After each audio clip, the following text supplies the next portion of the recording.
सभी को नमस्कार। दोस्तों, आज हम UPSC mains economy agriculture series में पढ़ने वाले हैं प्रत्यक्ष और अप्रत्यक्ष कृषि सहायता। और यहाँ से जुड़े हुए मेंस एग्जाम में अच्छे क्वेश्चन आते हैं, अच्छे से हम पढ़ने वाले हैं। और इससे पहले आपको मैं बताना चाहूँगा, यहाँ पे बहुत सारे नए विद्यार्थी जुड़े हैं हमारे साथ।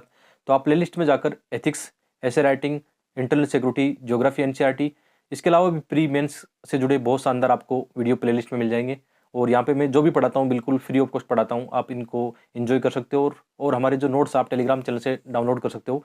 टेलीग्राम चैनल का लिंक वीडियो के डिस्क्रिप्शन में दिया गया है। और वीडियो को लाइक शेयर करते रहना, कमेंट करके बताते रहना कि आपको ये वीडियो कैसे लग रहे हैं, आपको किन टॉपिक पर और वीडियो चाहिए। तो चलते हैं हम टू द पॉइंट सीरीज में, एकदम टू द पॉइंट ही पढ़ेंगे। जैसे सबसे पहले क्या है, सिलेबस क्या है हमारा कि प्रत्यक्ष और अप्रत्यक्ष कृषि सहायता, इश्यू रिलेटेड टू डायरेक्ट और indirect farm subsidies and minimum support price. तो आज इस लेसन में हम पढ़ने वाले हैं प्रत्यक्ष और अप्रत्यक्ष कृषि सहायता। और इससे जुड़े कैसे क्वेश्चन आते हैं उनको हम देख लेते हैं। जैसे यहाँ पे देखना, सब्सिडी या सहायता कैसे शस्य प्रतिरूप, शस्य विविधता और कृषकों की आर्थिक स्थिति को किस प्रकार प्रभावित करती है। यानी सब्सिडी का कितना बड़ा रोल होता है कि कोई भी किसी भी सेक्टर में हम सब्सिडी देते हैं तो उसका क्या प्रभाव होता है, उसके बारे में क्वेश्चन आ सकता है। तो यहाँ पे जैसे कृषि से सेक्टर से क्वेश्चन आया हुआ है। इसके अलावा इसमें आगे लिखा हुआ है लघु सीमांत कृषकों के लिए फसल बीमा, न्यूनतम समर्थन मूल्य और खाद्य प्रसंस्करण का क्या महत्व है। यानी सीधा सीधा क्वेश्चन हमारी इसी टॉपिक से है। इसके अलावा इस टॉपिक से एक और क्वेश्चन आया था पहले कि राष्ट्रीय और राज्य के स्तर पर कृषकों को दी जाने वाली विभिन्न प्रकार की आर्थिक सहायता या कौन सी सब्सिडी है, कौन कौन सी है। इसके अलावा इसमें है कृषि आर्थिक सहायता व्यवस्था का उसके द्वारा उत्पन्न विकृतियों के संदर्भ में आलोचनात्मक परीक्षण कीजिए या विश्लेषण कीजिए। मतलब सब्सिडी को लेकर दोनों पक्ष हो सकते हैं। आप में से भी बहुत सारे विद्यार्थी ऐसा हो सकते हैं कि पक्ष में हो सकते हैं या विपक्ष में हो सकते हैं। ज़्यादातर विद्यार्थी इस चीज़ में होंगे कि मतलब मिक्स अप्रोच के साथ होंगे कि कई जगह सही भी है, कई जगह गलत भी है। ठीक है, तो यूपीएससी के एग्जाम में क्या होता है, यूपीएससी के एग्जाम में जो क्वेश्चन आते हैं ज़्यादातर ऐसे ही आते हैं, विश्लेषण करने वाले आते हैं, क्रिटिकल एनालिसिस करने वाले आते हैं। तो आपके पास ऐसे मुद्दे, अच्छे एग्जाम्पल, अच्छे डाटा आपके पास होने चाहिए। चलते हैं टॉपिक पर। सबसे पहले बात करते हैं सब्सिडी की। तो सब्सिडी बहुत ही सिंपल आप समझ सकते हो। जब भी आपको एग्जाम में कभी लिखना हो, इंट्रोडक्शन में एक दो लाइन लिखनी हो तो सब्सिडी लिख सकते हो कि किसी भी देश या राज्य सरकार या सरकारों के माध्यम से दी जाने वाली आर्थिक सहायता। सिंपल एक सामान्य परिभाषा है। बाकी हम यहाँ पे देख लेते हैं कि सब्सिडी मतलब क्या है, सरकार से मिलने वाली सहायता या सरकार द्वारा विभिन्न क्षेत्रों के लाभार्थियों को दी जाने वाली आर्थिक सहायता। ठीक है, या इसको ऐसा भी कह सकते हैं कि सब्सिडी एक आर्थिक लाभ है जो राज्य द्वारा लोगों को एक तरफा भुगतान होता है, यानी एक तरफा दिया जाता है, ये वापस चुकाना नहीं होता। ठीक है, बहुत ही सामान्य परिभाषा है, तो आपको ये पता होनी चाहिए। इसके अलावा कृषि सब्सिडी के प्रकार क्या हो सकते हैं। ऐसा क्वेश्चन 2013 में आया था, लेकिन अभी ऐसे क्वेश्चन नहीं आने वाले हैं कि कृषि सब्सिडी के प्रकार बताओ। लेकिन पता नहीं कभी आ जाए तो तैयार रहेंगे हम उस चीज़ के लिए। लेकिन अभी कैसे क्वेश्चन आएंगे, क्रिटिकल एनालिसिस वाले आएंगे कि सब्सिडी किस प्रकार राजकोष पर बाधा बन सकता है, या क्या सब्सिडी हमारे मतलब जो भी हमारी वित्त है या योजना है, डेवलपमेंट है, क्या उनको नुकसान पहुंचाती है या उनको फायदा पहुंचाती है।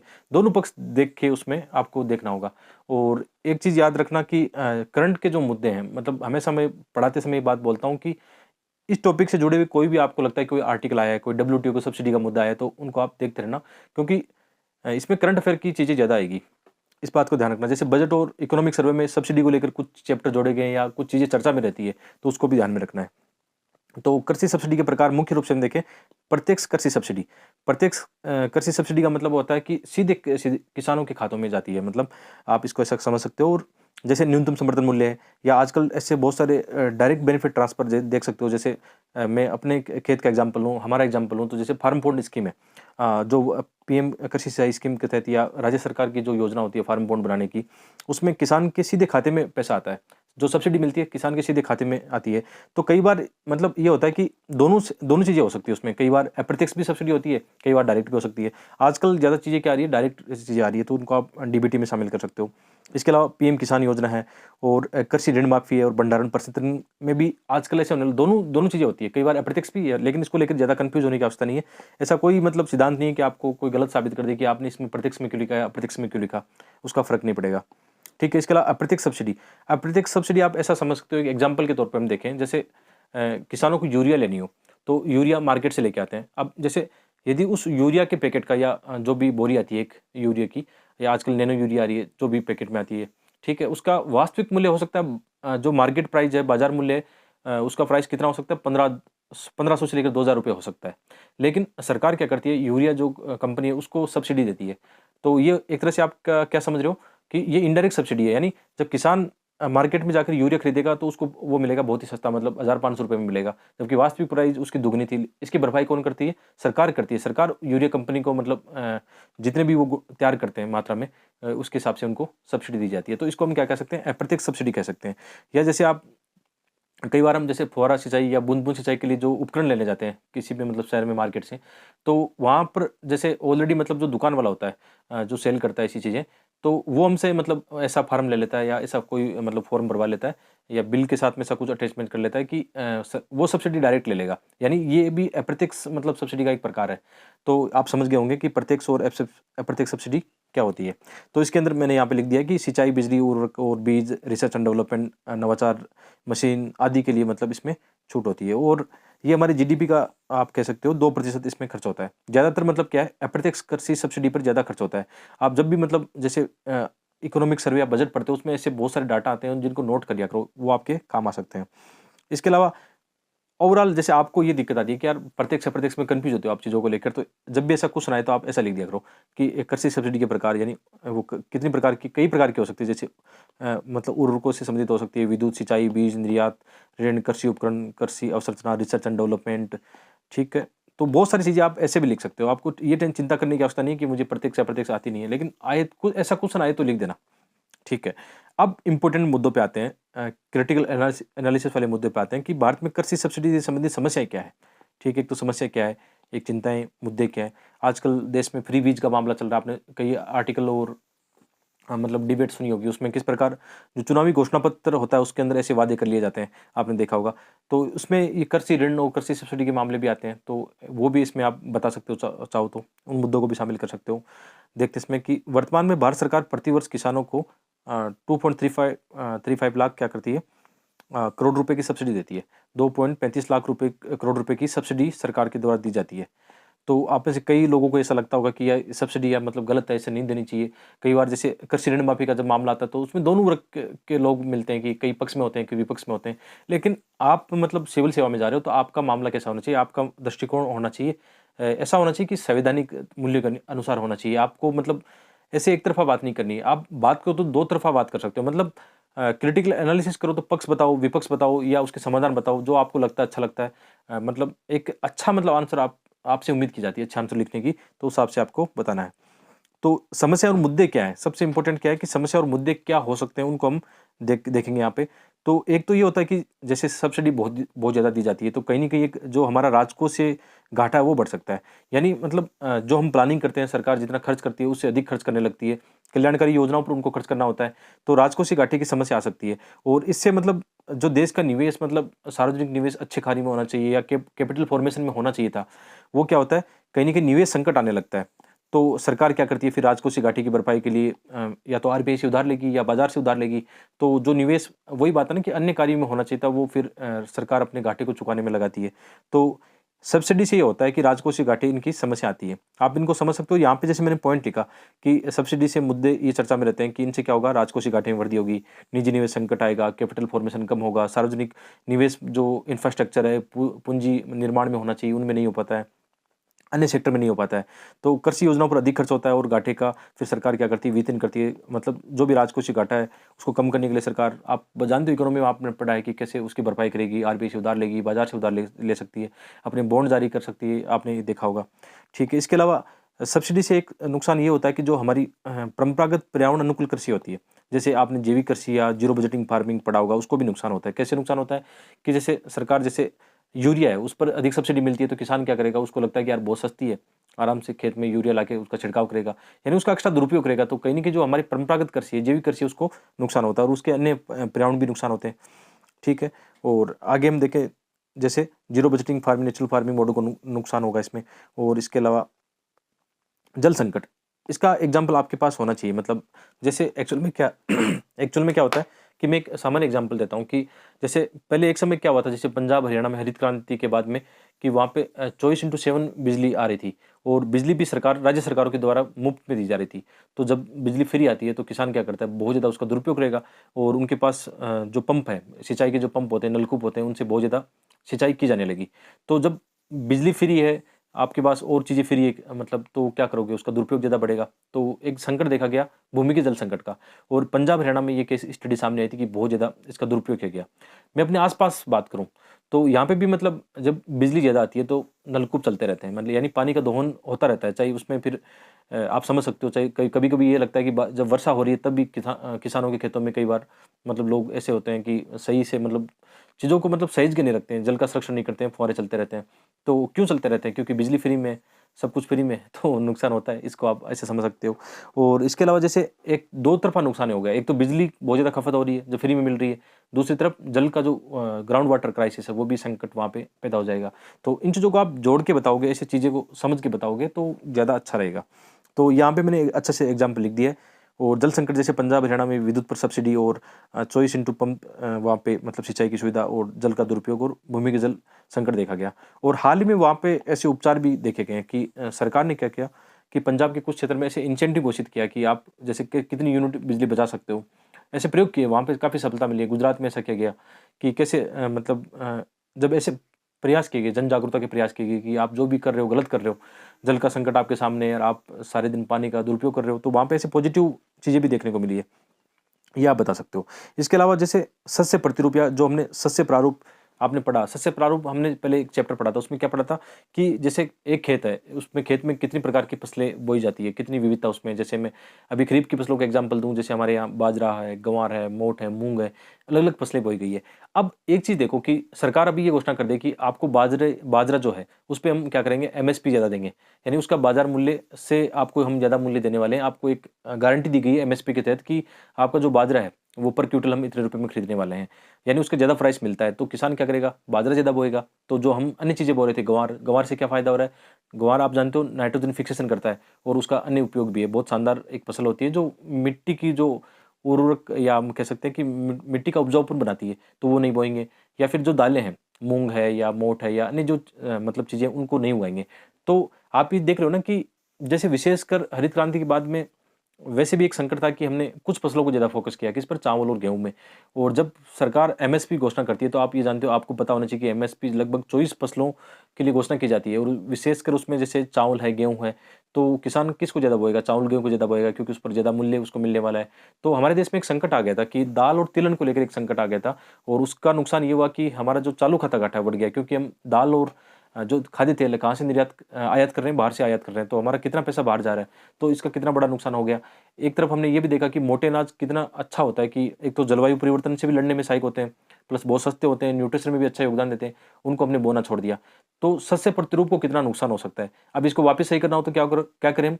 ऐसी फसलों को हम ज़्यादा मतलब एमएसपी घोषणा कर सकते हैं। जैसे जो मोटे अनाज है उनका ज़्यादा एमएसपी हाल ही में देखा भी गया था कि कैसे इनका प्रतिरूप में चेंज कर सकते हैं हम। तो ये चीज़ें आपके पास एग्ज़ाम्पल के तौर पे होनी चाहिए, मुद्दे होने चाहिए, जिनको आप बता सकते हो। ठीक है। सस्य प्रारूप में बदलाव आया, जैसे उदाहरण भारत में खाद्यान्न और वाणिज्यिक फसलों पर अधिक सब्सिडी दी गई, जिसमें दाल, तिलहन, मोटा अनाज इनकी कम बुआई हुई, उत्पादन कम हुआ तो मतलब आयात भी कम होगा। जो भी चीज़ें हैं मतलब यदि हम दाल और तिलहन ज़्यादा बोते हैं तो हम भी निर्यातक बन सकते हैं। निर्यातक बनेंगे तो बाहर से पैसा आएगा, बाहर से पैसा आएगा तो हमारी इकोनॉमी मजबूत बनेगी। बाहर से पैसा जब आता है तो हमारा जो चालू खाता घाटा आपने पढ़ा होगा, बैलेंस ऑफ पेमेंट, भुगतान संतुलन वगैरह, तो उसमें मजबूती आएगी। ठीक है? तो ये आप बता सकते हो। ये चीज़ें देखो, आप ये देखो ना, ये मैंने पैराग्राफ फॉर्म में यहाँ पे नहीं लिखा है, मैंने इंटीग्रेटेड फॉर्म में लिखा है। जो भी चीज़ लिख रहा हूँ मैं इंटीग्रेटेड लिख रहा हूँ। अब जब मैं एग्ज़ाम में ऐसा लिखूँगा तो ऐसे लिख के आऊँगा, उससे कोई फ़र्क नहीं पड़ेगा, एग्ज़ामिनर समझ जाएगा इस चीज़ को लेकर। पैराग्राफ शैली में लिखने की उतनी आवश्यकता नहीं है। इसके अलावा ऊर्जा संकट का एग्जाम्पल हमने दिया कि विद्युत सब्सिडी से क्या हुआ, ऊर्जा का दुरुपयोग हो रहा है। सब्सिडी लीकेज होती है और भ्रष्टाचार की समस्या आती है कि जैसे वास्तविक वास्तविक जो हितधारक होता है उस तक सब्सिडी कभी पहुँच ही नहीं पाती है। उसमें कई सारी समस्या आती है।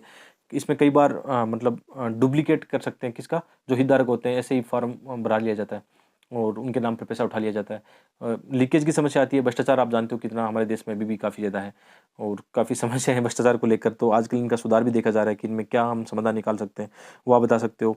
और वास्तविक हितधारक या छोटे किसानों को लाभ नहीं मिलता। अक्सर ऐसा देखा जाता है, जैसे यूरिया की हम बात करें, तो जैसे जो छोटे व सीमांत किसान होते हैं वो अपने खेत में बहुत कम यूरिया यूज़ में लेते हैं। ठीक है, उनके लिए तो वो भी महँगा लगता है। वो लेकिन जो बड़े किसान होते हैं, बड़े किसान आप मान सकते हो पंजाब, हरियाणा में ऐसा सुनने का था, बहुत ज़्यादा यूरिया का उपयोग करते हैं, बहुत ज़्यादा नाइट्रोजन और कीटनाशकों का उपयोग करते हैं। आजकल क्या हो रहा है वहाँ पे, फिर कितना एनवायरनमेंट संकट देखने को मिल रहा है, कैंसर की समस्या देखने को मिल रही है, जल संकट देखने को मिल रहा है। ठीक है? और कितना पारितंत्र में बदलाव आया है, तो ये चीज़ें आप बता सकते हो साथ में। तो इतने मुद्दे मैंने यहाँ पे लिख दिए हैं कि आपको कोई एक्स्ट्रा किताब पढ़ने की आवश्यकता नहीं है। और अच्छा, इसमें टाइम क्यों लग रहा है? आप में से कई बच्चे बोल रहे थे कि मुझे नोट्स बनाने में या वीडियो बनाने में टाइम लग रहा है, तो ये बात है कि ये क्वालिटी के नोट्स हैं और ये चीज़ें आपको और कहीं नहीं मिलेगी, ये इतना मेरा विश्वास है। क्योंकि मैं खुद जब रिसर्च कर रहा हूँ, मतलब अच्छी-अच्छी कोचिंगों के नोट्स खंगाल रहा हूँ या ऑनलाइन पे खंगाल रहा हूँ, तो ये ढूँढने में बहुत टाइम लग रहा है मुझे। इसीलिए मतलब इसमें टाइम लगता है, तो चिंता मत करना, अच्छा कंटेंट आपको यहाँ पे मिल रहा है और मज़ा भी आ रहा होगा। और प्रैक्टिकल चीज़ें हैं, सबसे बड़ी बात है जो मैं लिख रहा हूँ, अपना अनुभव प्रैक्टिकल चीज़ें यहाँ पे लिख रहा हूँ। ठीक है। इसके अलावा ये हमने बात की कि उर्वरकों कीटनाशकों के उपयोग से बहुत ज़्यादा मतलब मिट्टी को प्रदूषण हुआ है या जल प्रदूषण की समस्या आई है, लवणीकरण की समस्या देखने को मिली है, जीव-जंतुओं को काफ़ी नुकसान हुआ है। जैसे आप उदाहरण भी लिख सकते हो। हर एक मैंने पॉइंट में या तो डाटा लिखा है या इंटीग्रेटेड किया है या कोई न कोई एग्ज़ाम्पल ज़रूर लिखा है। जैसे केरल में जो एंडोसल्फान कीटनाशक का मामला बना था वहाँ पे कृषि को लेकर, काफ़ी चर्चा में रहा था, तो वो एग्ज़ाम्पल के तौर पे लिख दिया। अब यहाँ पे कोई कहानी थोड़ी लिखनी है इसकी, आपको केवल एग्ज़ाम्पल लिख के इसको बस बताना है। इसके अलावा कृषि ऋण माफ़ी की समस्या से क्या आता है कि फिर ये होता है कि सरकारी वित्त पर भी ज़्यादा बोझ पड़ेगा और किसान कई बार फिर जानबूझ के भी चुकाएँगे नहीं, या जो किसान चुकाते हैं उनको भी कहीं न कहीं ऐसा लगेगा कि हम क्यों चुकाएँ? तो इसमें फिर एक ऐसा होता है कि हमेशा फिर ऋण माफ़ी के लिए किसान बैठा रहेगा इंतज़ार में, और जो भी संकट आएगा हमारे राजकोष या कल्याणकारी योजनाओं में वित्त की समस्या आएगी, तो ये भी आप बता सकते हो, कोई दिक्कत नहीं है। ठीक है। आगे है कि जैसे अधिक मात्रा में कृषि सब्सिडी से क्या होगा? कृषि क्षेत्र में पूंजी निर्माण कम होगा, उत्पादकता कम आएगी, निर्यात कम करेंगे, क्षेत्रीय व सामाजिक विषमता आएगी क्योंकि कुछ क्षेत्र के किसान इसका ज़्यादा लाभ उठा सकते हैं, जैसे आपने देखा हरित क्रांति में कैसा हुआ। इसके अलावा लक्ष्य आधारित सब्सिडी व अन्य कार्यों में उपयोग। ठीक है। ये मतलब कई सारे पॉइंट थे जिनको आप यहाँ पे बता सकते हो। ठीक है। आगे फिर ये तो हमने क्या किया, एक नकारात्मक पक्ष देखा कि सब्सिडी के कारण कितना नुकसान हो रहा है। तो आपके इतने पढ़ के आपको लगा होगा यार सब्सिडी का तो बहुत ज़्यादा नुकसान है। लेकिन मतलब दूसरा पक्ष अभी बाकी है, मतलब सिक्के का जो दूसरा पहलू है वो भी अभी बाकी है। हमें एक तरफ़ा बात कभी भी नहीं करनी है। आप सिविल सेवा में जा रहे हो, मैं बार-बार बोलूँगा, आपका एटीट्यूड और एप्टीट्यूड ऐसा होना चाहिए कि आप सभी पक्षों को देखो, गहराई से देखो, अच्छे से मतलब आकलन करो, बाद में उसके बाद में एक डिसीज़न लो कि क्या होना चाहिए। तो अब हम जो पढ़ने वाले हैं वो पढ़ने वाले हैं कि क्या मतलब कृषि सेक्टर में इतनी सब्सिडी की आवश्यकता है। तो मतलब ओवरऑल यदि हम बात करें एक एक पॉइंट में बोलना चाहिए तो निश्चित रूप से आवश्यकता है। क्यों आवश्यकता है? तो उसके हमारे पास बहुत सारे मुद्दे हैं जिन पे हम बात करेंगे, और हम ऐसे ही बात नहीं करेंगे, हमारे पास डाटा है, चीज़ें हैं, मतलब लिखने के लिए अच्छे आइडियाज़ हैं, उन्हीं को बताकर हम आगे बढ़ेंगे। जैसे भारत में कृषि सब्सिडी की आवश्यकता व प्रासंगिकता क्यों है? क्या ज़रूरी है? ठीक है, तो भारत की आज हम देख रहे हैं कि 55% से अधिक आबादी प्रत्यक्ष और अप्रत्यक्ष रूप से कृषि व उसके सहायक क्षेत्रों में जुड़ी है, यानी कितने लोगों का रोजगार इसके साथ जुड़ा हुआ है। तो कृषि सेक्टर का यदि हम डेवलपमेंट करते हैं, यदि इसका समावेशी विकास करते हैं, तो सभी मतलब आप ये मानो कि देश की आधी आबादी का विकास होगा। तो क्यों नहीं इस क्षेत्र को सब्सिडी दी जाए? जब आप देखते हो कि इंडस्ट्री है या सर्विस सेक्टर है, उनमें भी कितनी सब्सिडी मिलती है, कितने बड़े लोन मिलते हैं। ठीक है, तो कृषि सेक्टर में सब्सिडी क्यों नहीं दी जाएगी? बिल्कुल दी जाएगी। ये पॉइंट आप बता सकते हो। दूसरा पॉइंट है समावेशी विकास का एक मामला बनता है, जो हम अभी बात कर रहे थे कि जब इतनी पॉपुलेशन या इतने लोग जब इस सेक्टर में काम कर रहे हैं, और आप जब ग्रामीण विकास की बात कर सकते हो, ग्रामीण आप कहते भी हो कि भारत गाँव में बसता है, तो निश्चित रूप से गाँव का विकास जब होगा, कृषि सेक्टर का विकास होगा, तो हमारे देश का भी विकास होगा। तो आप यहाँ पे ये सब पॉइंट लिख सकते हो जो अभी हमारी वर्तमान सरकार के जो पॉइंट चलते हैं ना, कीवर्ड चलते हैं, सबका साथ, सबका विकास, सबका विश्वास, लोकल फॉर वोकल, आत्मनिर्भर भारत, वो चीज़ें भी ऐड करते रहना ताकि एग्जामिनर को ये लगे कि आप नई चीज़ों को भी समावेश कर रहे हो। ठीक है, कृषि क्षेत्र का रोजगार व आय दृष्टिकोण से महत्वपूर्ण। इसके अलावा एक हम देखते हैं कि भारत में जो किसान है, ज़्यादातर किसान कैसे हैं? लघु व सीमांत किसान, आप ऐसा कह सकते हो कि गरीब किसान हैं और उनके पास इतना पैसा नहीं होता कि वो कृषि में निवेश कर पाएँ। जो नई-नई टेक्नोलॉजी आती है, नई-नई आगत आगत हो सकता है या इनपुट हो सकता है, उसके अंदर निवेश करने के लिए उनकी आर्थिक क्षमताएँ नहीं होती है, तो सरकार उनको सपोर्ट करती है, तो अच्छी बात है, करना चाहिए, और इससे हमारा देश का उत्पादन बढ़ेगा, निर्यात बढ़ेगा, जीडीपी को फ़ायदा होगा। कितना आप ऐसे-ऐसे अच्छे वाले पॉइंट इसमें बताते रहना, और देखो मैं कितने अच्छे से आराम से इनको डाटा बता रहा हूँ आपके साथ में। हर एक चीज़ अपने डाटा के साथ में पक्ष में मैं यहाँ पे दर्शा रहा हूँ, तो आप ये बता सकते हो। नेक्स्ट पॉइंट है कि कृषि व सहायक क्षेत्र में आजकल आप ये देख रहे हो जलवायु परिवर्तन और चरम जलवायु घटनाएँ हो रही है, तो हमारा जो कृषि सेक्टर है इसके प्रति सुबेद है। अब किसान मतलब आप ये जानते हो, किसान जैसे फसल बोता है, अचानक ओलावृष्टि हो गई या चक्रवात आ गया या सूखा पड़ गया, तो उसमें किसान की क्या गलती है? तो आप ही जानते हो जब तक किसान को कोई सपोर्ट करने वाला नहीं होगा, तो कैसे हमारा देश का विकास होगा? तो सब्सिडी ज़रूरी है। आप देखो ये अच्छे पॉइंट है, मतलब आप यदि इन चीज़ों को समझते हो गहराई से, तो मतलब आप बहुत अच्छे से अपनी मेंस की आंसर राइटिंग कर सकते हो कि ये हमने लिखा कि जलवायु परिवर्तन, चरम जलवायु, और ये प्रैक्टिकल चीज़ें हैं जो न्यूज़पेपर में आती है, वही मैंने ऐड की है। कोई ट्रेडिशनल स्टैटिक नोट से उठा के ऐसे ही यहाँ पे चिपकाए नहीं है। आप जब पढ़ोगे तो आपको मज़ा आएगा। और इसलिए रिसर्च और डेवलपमेंट है, नवाचार है, आधुनिक तकनीक में सरकार की सब्सिडी और निवेश आवश्यक है। साथ में हम ये देख रहे हैं कि हम एक तरफ बात कर रहे हैं कि जल संरक्षण की बात कर रहे हैं।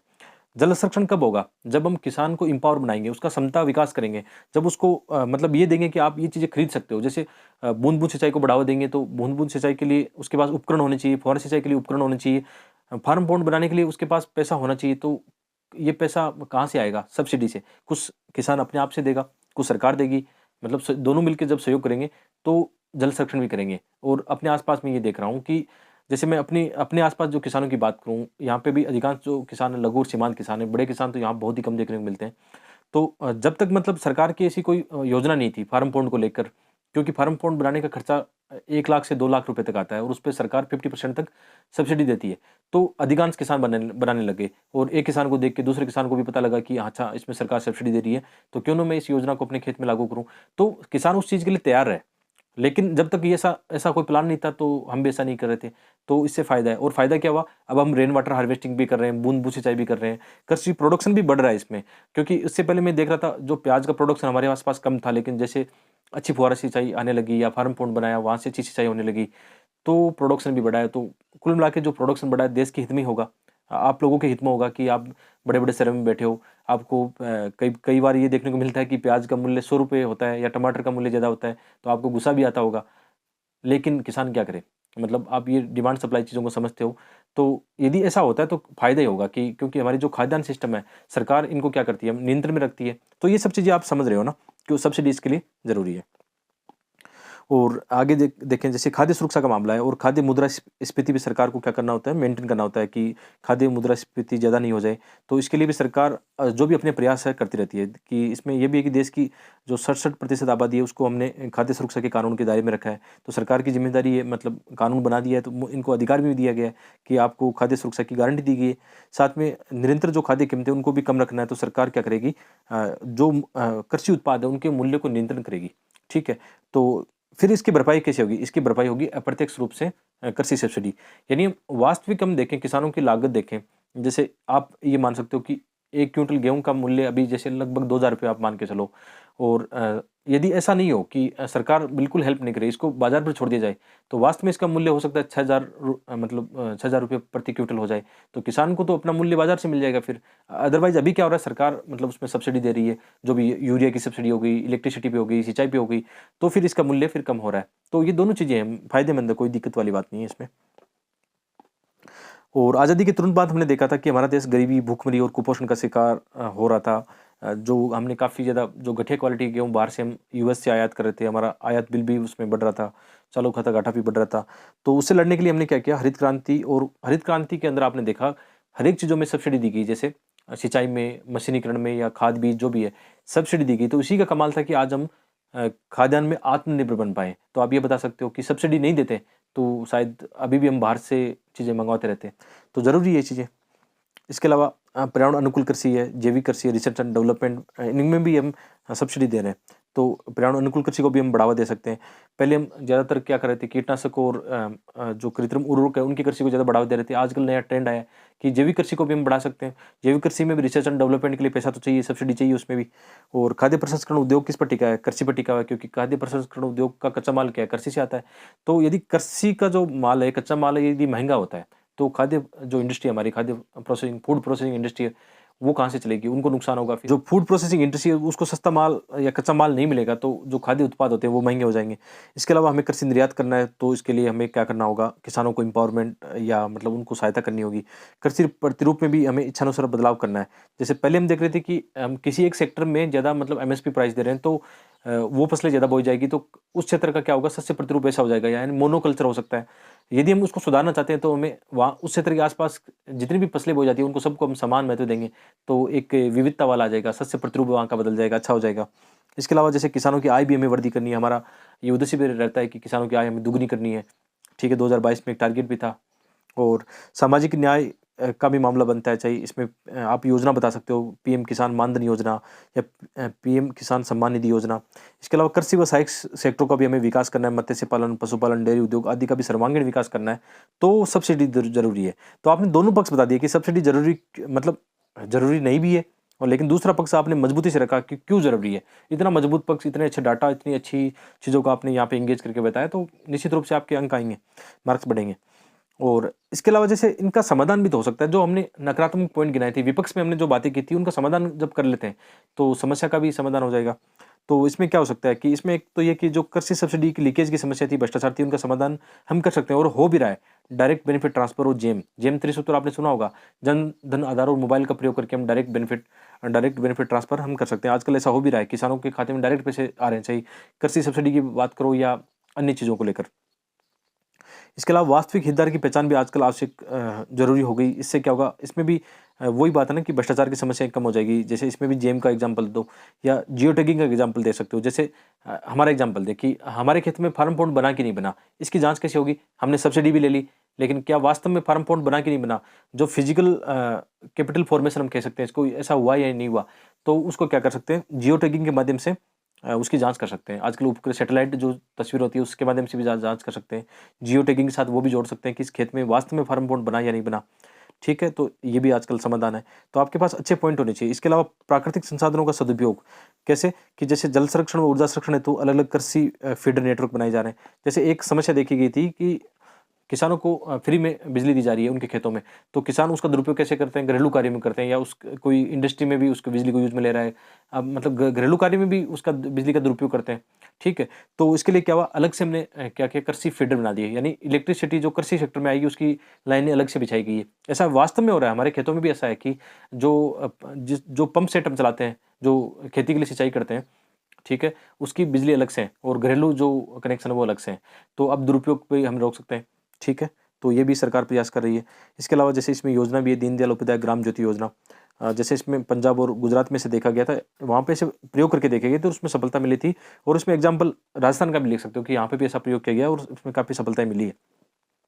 इसके अलावा जो कृत्रिम उर्वरक का उपयोग करते हैं, जैसे इसमें किसानों के अंदर हम जनजागरूकता पैदा कर सकते हैं। एक्चुअल में क्या होता है, जैसे कृषि सेक्टर में जो अनुपात होना चाहिए जो भी उर्वरकों का क्या होना चाहिए, एनपीके इसको शॉर्ट में बोलते हैं कि नाइट्रोजन यानी यूरिया वाली, इसके अलावा फास्फोरस और पोटेशियम, इन तीनों का अनुपात क्या होना चाहिए, 4:2:1 होना चाहिए। ठीक है? इस अनुपात में उपयोग में होना चाहिए, जबकि उपयोग क्या हो रहा है, यदि मैं एग्ज़ाम्पल दें कि पंजाब, हरियाणा का, तो अनुपात में ये हो रहा है कि 32:8:1, यानी यहाँ पे यूरिया बहुत ज़्यादा यूज़ में ली जा रही है। इसका मतलब क्या दिखा रहा है कि यूरिया पर सब्सिडी अधिक मिलती है, तो किसानों को जिस फर्टिलाइज़र पर सब्सिडी अधिक मिलती है, यानी जो सस्ता मिलता है वो ले लेते हैं और उसका ज़्यादा उपयोग होता है। तो इसको भी, नुकसान को ऐसे रोका जा सकता है, किसानों की थोड़ी जन जागरूकता या कुछ चीज़ों को समझाकर। आजकल ये भी हुआ कि जैसे हमारी मिट्टी है, खेत की मिट्टी है, इसमें वास्तव में किसी फर्टिलाइज़र की आवश्यकता है या नहीं, उसकी जाँच करने के लिए हमने क्या किया, सॉइल हेल्थ कार्ड की व्यवस्था की है। सरकार अच्छा प्रयास कर रही है। इसके अलावा ऐसी यूरिया का आजकल विकास कर रहे हैं जो जिसका दुरुपयोग कम हो, जैसे नीम लेपित यूरिया या नैनो यूरिया, ठीक है? इसके अलावा एमएसपी के तहत अधिक फसलों को शामिल करना, लक्ष्य उन्मुख सब्सिडी और युक्तियुक्त सब्सिडी, यानी जो भी टारगेट आधारित सब्सिडी होनी चाहिए कि उसका आंकलन भी होना चाहिए कि जो सब्सिडी जिस सेक्टर में हमने दी है, क्या उसका वास्तव में फ़ायदा हुआ है या नहीं हुआ, कि उसका किसानों में बदलाव आया कि नहीं आया। समय-समय पर उसका आंकलन भी होना चाहिए, या जो सब्सिडी दी जा रही है उसका और भी आंकलन कर सकते हैं, सामाजिक प्रभाव, उसका पर्यावरण आंकलन भी हम कर सकते हैं कि प्रति कृषक जो सब्सिडी है अधिकतम मात्रा भी निर्धारित कर सकते हैं। सब्सिडी का निरंतर मूल्यांकन हो सकता है। इसके अलावा कहीं ये भी देखना है कि ये राजनीति से प्रेरित तो नहीं है। कई बार चुनावी घोषणा में ऐसा हो जाता है कि किसानों की ऋण माफ़ी की जाएगी, तो इन चीज़ों को भी देखना है कि ऋण माफ़ी ऐसे नहीं होनी चाहिए कि राजनीति प्रेरित हो। इसके अलावा कृषि सब्सिडी का हमें पर्यावरण प्रभाव भी देखना है कि जो भी सब्सिडी दी जा रही है जिस सेक्टर में, उसके वजह से क्या पर्यावरण और जीव-जंतु को नुकसान हो रहा है, तो उसमें भी हमें आकलन करना चाहिए। इसके अलावा ये मुद्दा बहुत इंपॉर्टेंट है, डब्ल्यूटीओ और कृषि से संबंधित मुद्दे। तो ये जब डब्ल्यूटीओ की ऐसी मीटिंग होती है या उनकी जो मिनिस्ट्रियल कॉन्फ्रेंस होती है, तो आपको ये नज़र गड़ाए रखना है कि उसमें कृषि को लेकर कुछ मुद्दा या कुछ एग्रीमेंट हुआ कि नहीं हुआ, और इस नोट्स को क्या करना है, अपडेट कर लेना है। इतना ही चाहिए, क्योंकि मेंस के एग्जाम में जहाँ तक मुझे लग रहा है ऐसे क्वेश्चन ज़्यादा आते हैं। यदि आप इन चीज़ों के प्रति जागरूक हो कि डब्ल्यूटीओ या यूएनओ का कोई कुछ भी ऐसा हो रहा है और वो हमारे सिलेबस से मैच करता है, तो उन पॉइंट को अपने नोट्स में ऐड कर लेना, अपडेट कर लेना। ठीक है? तो जैसे कृषि से संबंधित मुद्दे की बात करें, तो एग्रीमेंट ऑन एग्रीकल्चर, एओए, 1995 में ऐसा हुआ था, और इसका उद्देश्य क्या था, कृषि क्षेत्र में उत्पन्न अनियमितताओं, बाजार को विकृत करने वाली व्यवस्थाओं और व्यापार पर प्रतिबंध लगाने वाली नीतियों में दीर्घकालीन सुधार। मतलब सीधा सा मतलब क्या है, आप ये जानते हो कि डब्ल्यूटीओ का कार्य क्या है कि वैश्विक स्तर पर जो व्यापार है उसमें आसानी हो, यानी आपने आजकल सुना होगा कि कैसे संरक्षणवाद को बढ़ावा मिल रहा है, यानी प्रत्येक देश अपने हितों को ज़्यादा फायदा पहुंचा रहा है। तो WTO इसमें क्या करता है, फिर कार्रवाई करता है। तो अपने देश के हितों को लाभ पहुंचाने के लिए कई देश ऐसा करते हैं कि चाहे व्यापार में क्या कर सकते हैं, वो व्यापार पर अधिक कर लगा देंगे, जो बाहर से चीज़ें आ रही है उस पर इम्पोर्ट ड्यूटी ज़्यादा लगा देंगे, या अपने जो लोग हैं, जो इंडस्ट्री है या कृषि सेक्टर, उसमें ज़्यादा सब्सिडी देंगे। तो कहीं न कहीं फिर जो अन्य देश है, विकासशील राष्ट्र या गरीब राष्ट्र है, उनको ज़्यादा नुकसान हो सकता है। इसमें ये देखा भी गया है कि जो विकसित राष्ट्र हैं, वो अपने किसानों को ज़्यादा सब्सिडी देते हैं। यदि हम भारत की और अमेरिका की तुलना करें, तो हम उनके मुकाबले कुछ भी नहीं है। वो अपने किसानों को बहुत ज़्यादा सब्सिडी देते हैं और उसकी वजह से उनका प्रोडक्शन ज़्यादा होता है। प्रोडक्शन ज़्यादा होगा तो उनका जो माल होता है, जो भी कृषि प्रोडक्ट होता है, वो सस्ता दिखेगा और अंतर्राष्ट्रीय मार्केट में उसकी सेलिंग ज़्यादा बढ़ जाएगी। तो विकासशील राष्ट्रों को क्या होगा? नुकसान होगा उनको। तो WTO इनमें देखता रहता है, इंटरवीन करता रहता है कि सब सही चल रहा है या नहीं चल रहा है। तो ये क्या है? एग्रीकल्चर के एग्रीमेंट है WTO के। थोड़े बहुत आपको पता होने चाहिए। इसमें विशेषता वही है जो अभी हमने डिस्कशन किया है कि बाजार तक आसान पहुंच होनी चाहिए, यानी व्यापार के ये देखना कि प्रतिबंध ज़्यादा नहीं लगाए जाए, और घरेलू समर्थन जैसे अधिक सब्सिडी कहीं तो दी जा रही है, नहीं दी जा रही, या निर्यात सब्सिडी दी जा रही है। इसमें ये देखा जाएगा कि कृषि बाजार में निष्पक्ष और प्रतिस्पर्धा बनी रहे, और इसमें यह भी देखना है कि साथ में खाद्य सुरक्षा और इन्वायरमेंट के जो मुद्दे हैं ना, उन पे भी सरकारें आपस में बातचीत करती रहे हमेशा, कि किसी देश को ज़्यादा नुकसान नहीं हो जाए कहीं। ठीक है, और इसमें आपने ये देखा होगा कई बार प्रीलिम्स में आपने पढ़ा होगा कि WTO के अंदर में क्या है, कृषि सब्सिडी में कई बॉक्स बने होते हैं, जैसे ग्रीन बॉक्स है, एम्बर बॉक्स है, ब्लू बॉक्स है और डेवलपमेंट बॉक्स है। हालांकि डायरेक्ट क्वेश्चन तो यहाँ से नहीं आएंगे, लेकिन प्री में से क्वेश्चन आए कि बॉक्स किससे जुड़े हुए हैं, कृषि से जुड़े हुए हैं, कृषि के एग्रीमेंट से जुड़े हुए हैं। मेंस में ऐसे क्वेश्चन आ सकते हैं यदि इनको लेकर कुछ ऐसा एग्रीमेंट या कुछ चर्चा में रहती है तो। ठीक है, तो ग्रीन बॉक्स क्या है? ग्रीन बॉक्स में ऐसी सब्सिडी आती है जिसमें मतलब अनलिमिटेड होता है, इसमें छूट होती है सरकार को कि वो अपने किसानों के लिए रिसर्च एंड डेवलपमेंट में कुछ करना चाहिए।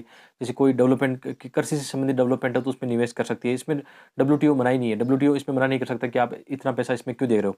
तो इसमें छूट दी गई है। ग्रीन बॉक्स का मतलब क्या है कि इसमें ये उत्पाद और उत्पादन विशिष्ट नहीं है, मतलब किसी एक जैसे ऐसा नहीं है कि किसी प्रोडक्शन को लेकर इसको दी गई है। इसमें विशेषकर क्या है, ये रिसर्च एंड डेवलपमेंट या बीमारियों की रोकथाम आदि के लिए है। इसमें जैसे पर्यावरण संरक्षण भी शामिल है, और WTO के द्वारा इसमें छूट प्राप्त है। इसमें कोई कोटा निर्धारित नहीं किया गया है कि किसानों को आप इतने प्रतिशत सब्सिडी नहीं दे सकते हो। तो ग्रीन बॉक्स आप बता सकते हो कि इसमें छूट दी गई है। और जो एम्बर बॉक्स है उसमें भी मतलब छूट दी गई, लेकिन अनलिमिटेड नहीं है। जैसे इसमें कृषि उत्पादन को बढ़ावा देने वाली सब्सिडी है, लेकिन सीमित मात्रा में है। इसके अलावा इसमें MSP जल व विद्युत सब्सिडी दी जाती है, वो शामिल की गई है। जैसे इसमें कोटा निर्धारित कर दिया कि विकासशील राष्ट्रों के लिए 10% लगभग होता है, GDP का 10% से अधिक कृषि सेक्टर में आप सब्सिडी नहीं दे सकते हो। विकसित राष्ट्र 5% से अधिक इसमें नहीं दे सकते हैं, कोटा निर्धारित कर दिया। इसी तरह ब्लू बॉक्स है, तो घरेलू उत्पादन को बढ़ावा देने वाली है, लेकिन संबंधित सरकार क्या करती है, विभिन्न प्रकार के उपाय करती है कि इसमें यदि इस ब्लू बॉक्स के तहत सब्सिडी दी जा रही है, तो इसमें एक तो ऐसा नहीं है कि बहुत ज़्यादा अनलिमिटेड हम पैसा इसमें देने वाले हैं किसानों को। इसमें ऐसा होता है कि मान लो कि किसी चीज़ को लेकर किसानों को सब्सिडी दी गई है, तो सरकार उसकी ऐसा प्रयास करेगी कि उसके प्रभाव को कम करेगी, है ना। डिटेल में ज़्यादा जाने की आवश्यकता नहीं है, क्योंकि इतने क्वेश्चन यहाँ से बने भी नहीं है, PhD करने की आपको आवश्यकता नहीं है। फिर यदि आपको ऐसे पढ़ते हो, जैसे आपने कभी मुनाल सर की वीडियो देखी हो, आपको और ज़्यादा इसमें वैलिडेशन करना हो, तो मुनाल सर की वीडियो आप देखते हो, तो वहाँ से आपको बहुत सारी डिटेल मिल जाएगी। बाकी मेरा तो ये मानना है कि हमें ज़्यादा नहीं पढ़ना चीज़ों को लेकर, नॉर्मल चीज़ें समझनी है, कि इसमें ये नहीं कि मतलब आप इनको लेके बैठ जाओ। तो मैंने यहाँ पे शॉर्ट में इसलिए लिखा है कि ज़्यादा यहाँ से क्वेश्चन कभी आए भी नहीं है मेंस में तो। और इसके अलावा डेवलपमेंट बॉक्स है, जिसमें विकासशील देशों को घरेलू सहायता, कृषि, ग्रामीण विकास को प्रोत्साहन, बहुत ही सामान्य है, आप समझ गए होंगे इनको।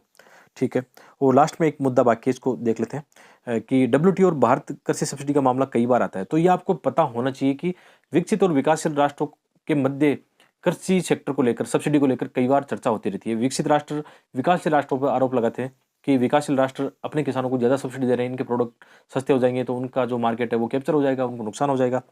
तो WTO का जो एग्रीमेंट ऑन एग्रीकल्चर, उसके तहत क्या मामला है कि भारत जैसे विकासशील राष्ट्र अपनी कृषिगत जो GDP का निवेश करते हैं, 10% से अधिक निवेश नहीं कर सकते, और विकसित राष्ट्र 5% से अधिक प्रत्यक्ष अप्रत्यक्ष कृषि सब्सिडी नहीं दे सकते। यानी इनकी लिमिटेड कर दी गई कि 5% ही दे सकते हो और विकासशील राष्ट्र 10% दे सकते हैं। ठीक है, इसके अलावा जैसे 2013 में जब ये बात चल रही थी, और भारत में उस समय क्या बना था, खाद्य सुरक्षा कानून भी बना था। अब खाद्य सुरक्षा कानून बना तो भारत, आप जानते हो कि भारत की लगभग 70% जनसंख्या इसके तहत कवर है। तो हमें काफ़ी अनाज चाहिए, तो किसानों को हमें सब्सिडी देनी पड़ेगी अनाज उगाने के लिए भी, और कई सारे इसमें जैसे बफर स्टॉक है, PDS प्रणाली है, कई सारी चीज़ों में हमें पैसा निवेश करना पड़ेगा कृषि सेक्टर में।